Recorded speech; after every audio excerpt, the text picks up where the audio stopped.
Thank you.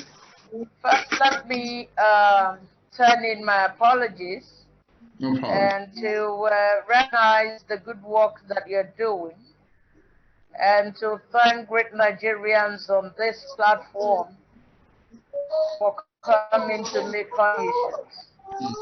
I'd like to recognize especially Uncle Agada Sunday. I've seen him before on the first outing. I can say again. And I'd like to recognize Auntie Shiju Adeoye. And Larry Adeoye. Thank you.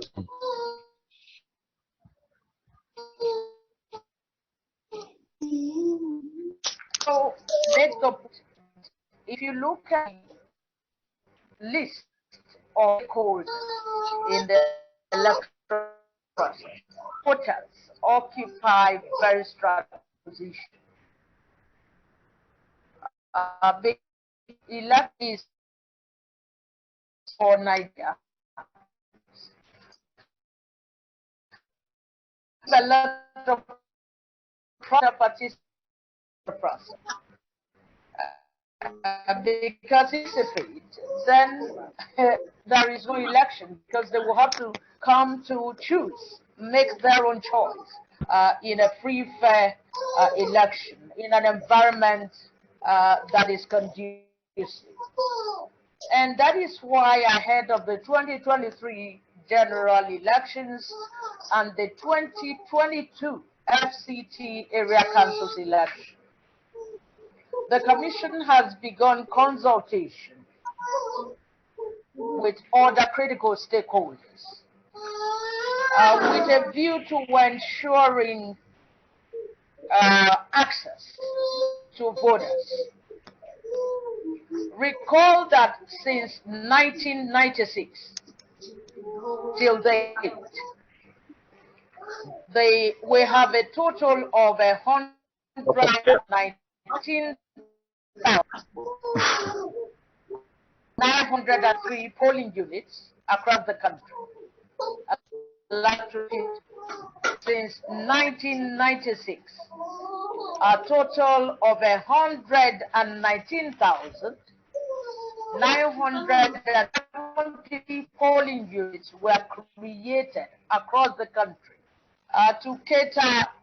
The projection was to cater for at least 1 million voters.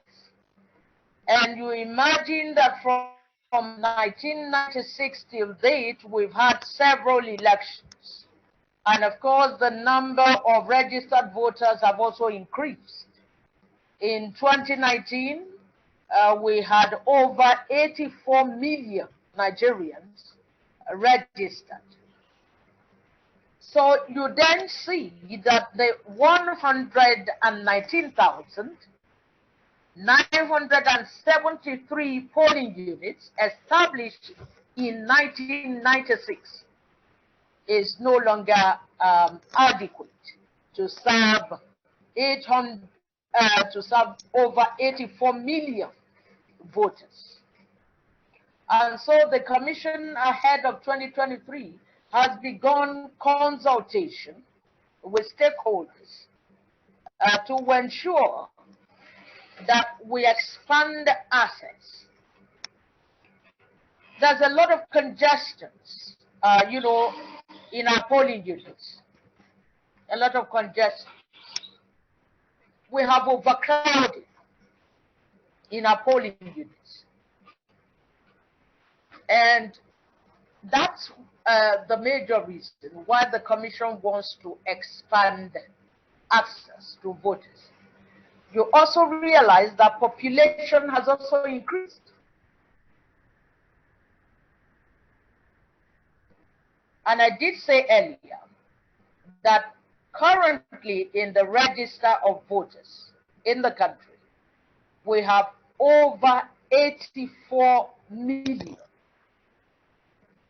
voters. And I did say earlier that we have 119,000. I am repeating that for emphasis. so that your organization would also help the commission to, sensitize and mobilize critical stakeholders so that we build a national consensus in this drive to expand access. Population has increased, and then some of the polling units are also located in very poor places that you can't easily access. We've been receiving, a lot of complaints.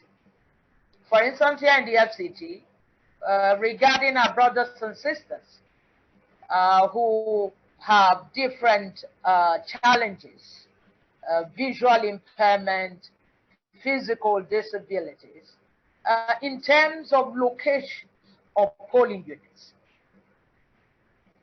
And so the Commission has begun consultation with other critical stakeholders regarding the need to expand access, increase the number of polling units. What the Commission had done before now, before it began this consultation, is to create what we call voting points to ease overcrowding. Voting points that I'd like to demonstrate that.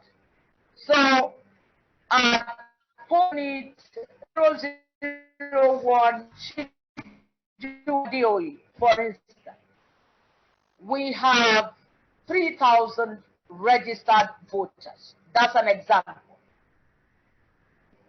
And so to reduce and to make the process smoother, the Commission will then create voting points around that same polling unit, Shiju, DOE. You will then have, according to, you will break it down into, say, 500 around the same polling unit. That's what we call voting points. Just so you don't have many people queuing on the same line. That's what the Commission has been doing to ensure that the process of voting is pleasant. You also would agree, and then here in the FCT, Commission created what we call voting point settlement.